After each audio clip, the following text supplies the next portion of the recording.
Perkenalkan, nama saya Gita Sohib dari program studi sarjana informatika dengan NIM 1124028. Nah, pada kesempatan kali ini saya ingin menjelaskan praktikum yang dimana pada praktikum kali ini kita akan membahas pada materi sistem operasi, yaitu mengenai pipe, atau lebih tepatnya yaitu Linux Interprocesses Communication dengan pipe.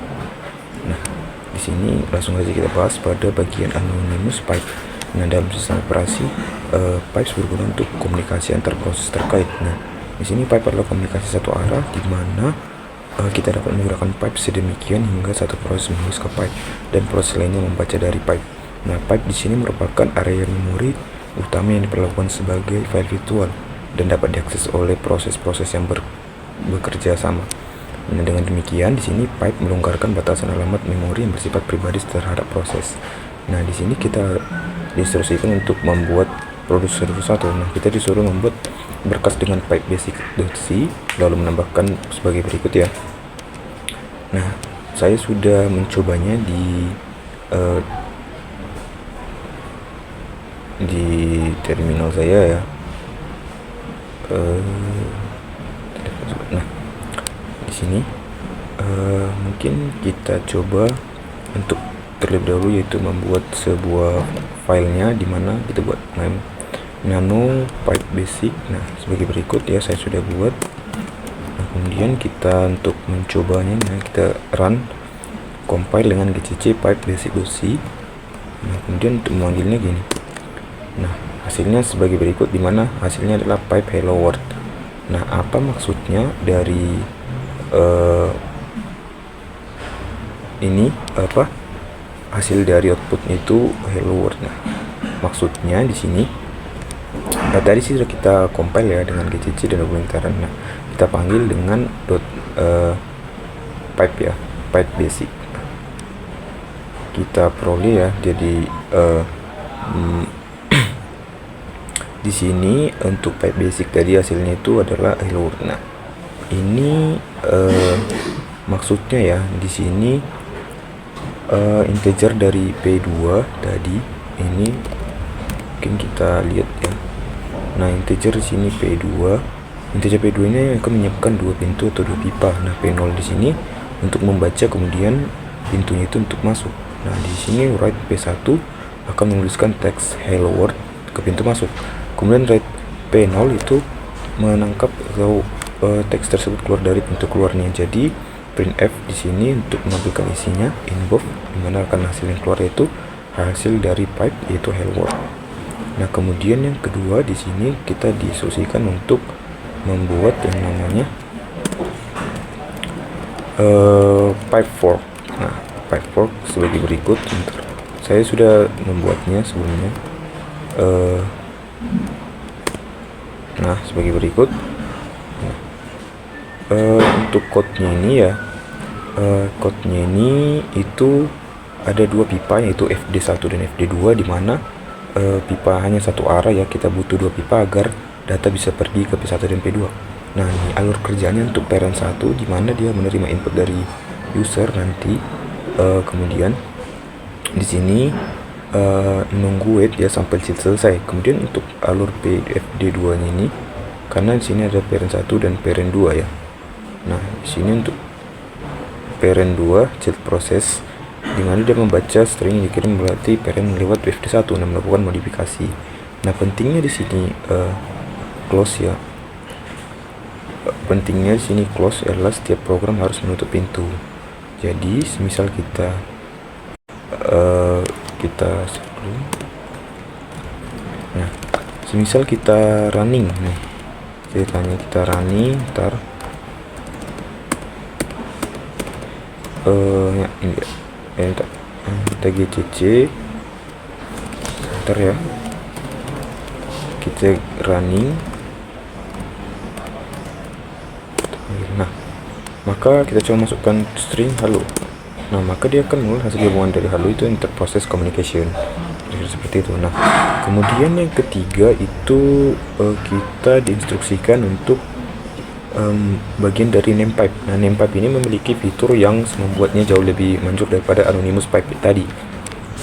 Dimana fitur-fitur yang seperti name pipe ini merupakan mekanisme dari message oriented, kemudian yang berarti membaca pipe ya, reading process. Ada juga name pipe adalah bidireksional. Ada juga sebuah pipe dapat memiliki beberapa instansi dengan nama yang sama. Nah, aturannya di sini kita menggunakan anonymous pipe untuk mengarahkan I.O kepada cooperating process ya. Sedangkan jika kita membutuhkan komunikasi full duplex, maka cooperating process berada pada jaringan atau komputer yang berbeda. Nah, di sini ada prosedurnya. Mungkin saya langsung implementasikannya di bagian ini. Ubuntu, terminal Ubuntu. Nah, di sini untuk name pipe-nya. Nah, ini agak unik ya, karena kita membuat dua file. Coba kita masukkan di sini. Pertama itu namanya itu pipe wr.c.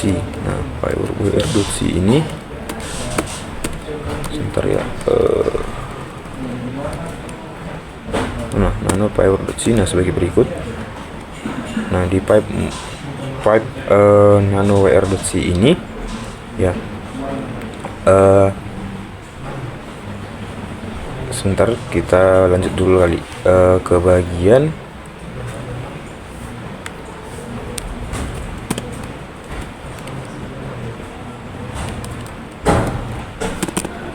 rw.c. Nah, sebagai berikut ya. Nah, untuk mencobanya kita membuat ya gcc ataupun running di bagian cara menjalankan ini sangat penting, agak terbaru, gimana kita membuat dua terminal. Dimana untuk terminal pertama kita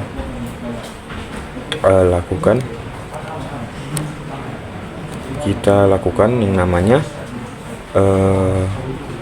run pertama pada gcc yang ini. Nah, kita run. Setelah kita run, coba kita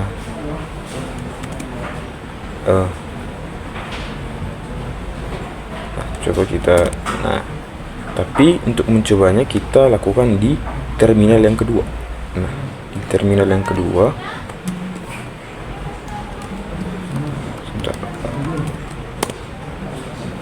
nah, di terminal yang kedua ini,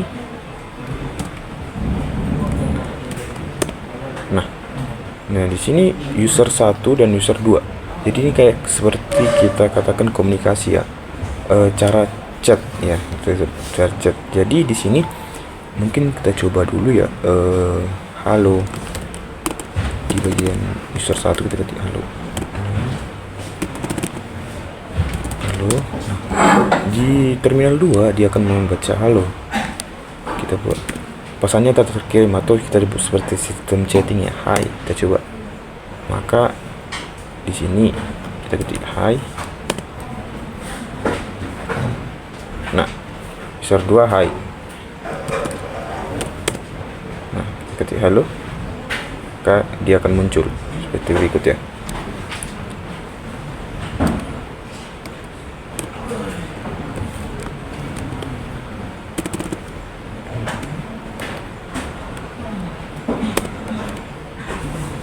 Misal kita ketik ada tugas. Nah, maka di sini akan ada user 1, di mana user 1 mengatakan ada tugas. Nah, kalau kita ketik ada ya, maka dia akan muncul. Sebentar. Ada. Nah, yang dikirimkan ada. Jadi seperti komunikasi dua arah ini disebut dengan konsep dari Vivo itu, atau first in first out, dimana MK Vivo pada code ini membuat sebuah file spesial bernama myvivo ya. Ini bertindak sebagai antrian, dimana pada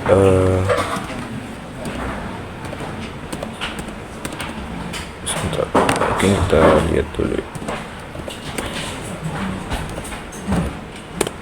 Nah, ini dia di MK Vivo dan myvivo ini. Nah, di sini tadi itu file itu bertindak sebagai antrian ya. Jadi di sini pipe itu bersifat berblocking, yang artinya jika program satu membuka pipe untuk menulis only, maka program tersebut akan berhenti diam atau hang sampai ada program lain yang membuka pipa tersebut membaca only. Jadi dia komunikasi di mana terminal 1 dan terminal 2. Jadi sini sifatnya itu menunggu, di mana kedua program jadi tersinkronasi secara otomatis. Program satu tidak bisa mengirim pesan kedua sebelum program 2 membaca pesan pertama. Jadi ini merupakan alur komunikasi bergantian ya.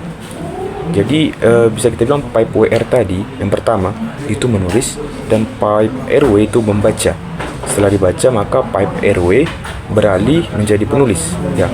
Pipe RW beralih, pipe WR RW beralih menjadi penulis, pipe WR beralih menjadi pembaca. Itu setelah dibaca. Jadi siklus ini berulang ya, terus menerus hingga dalam loop while 1. Ya, jadi ini kayak kita memanfaatkan dua terminal ya, kira-kira seperti itu. Nah kemudian kita lanjut ke bagian yang C. Nah bagian C sini instruksinya yaitu tugas pemrograman, di mana kita membuat master C dan worker C. Nah di sini untuk mungkin kita lihat di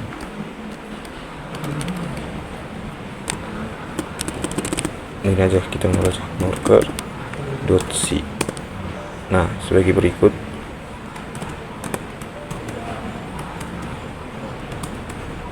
Nah kemudian kita buat nano master.c. Nah jadi di sini saya sudah mencoba sebenarnya tadi. Jadi kalau kita jalankan di sini akan membaca array sebelum diurutkan dan array setelah diurutkan. Jadi di sini ini semacam memanfaatkan dua terminal juga. Nah atau kita coba lihat di bagian laporan kali ya. Sebentar. Nah ini tadi bagian dari apa? Nah coba kita share kali, kita share. Nah ini, nah kita share maka seperti ini nanti tampilannya, dimana di master itu kita jalankan dia akan mengurutkan sebelum diurutkan dah kita baca sebelum diurutkan, sesudah diurutkan jadi seperti itu. Jadi dia mengurutkan dari angka terkecil menjadi array terbesar ya. Jadi ini memakai dua terminal juga sama seperti tadi ya, bedanya tadi. Nah di bagian ini dia MK Vivo nya itu master membuat dua saluran pipa ya. Jadi di folder ini ada TM Vivo ya.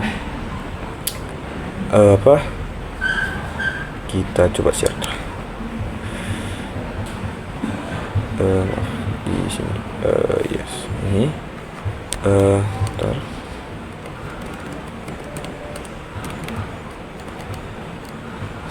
Nano tahu ini aja. Nah ini sebenarnya code saya ya. Nah di bagian ini TM Vivo M2W ini.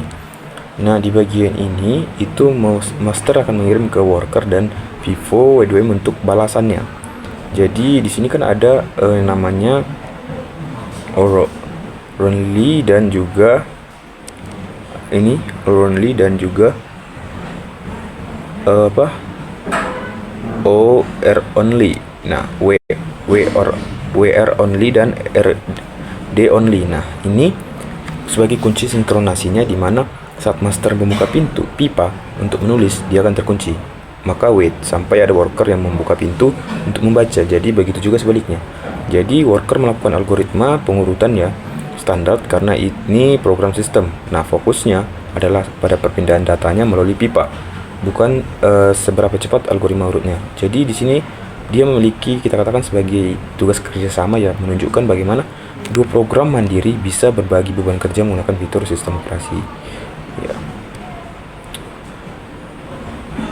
Mungkin kita share ya sebagai berikut tadi untuk hasilnya.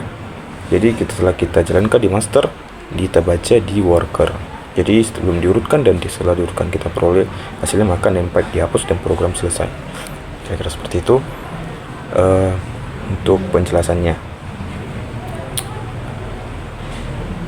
Ya, dan sekian ya untuk bagian penjelasannya, bagian tugasnya, sampai bagian tugas pemrograman. Mungkin sedikit demikian yang bisa saya sampaikan untuk praktikum kali ini pada praktikum sistem operasi mengenai Linux Interprocessor Communication dengan Pipe. Demikian yang mungkin bisa saya sampaikan. Mohon maaf jika ada kesalahan atau pengucapan yang kurang tepat. Mohon dimaafkan. Sekian dari saya Kipran Tosoid, pamit undur diri. Terima kasih.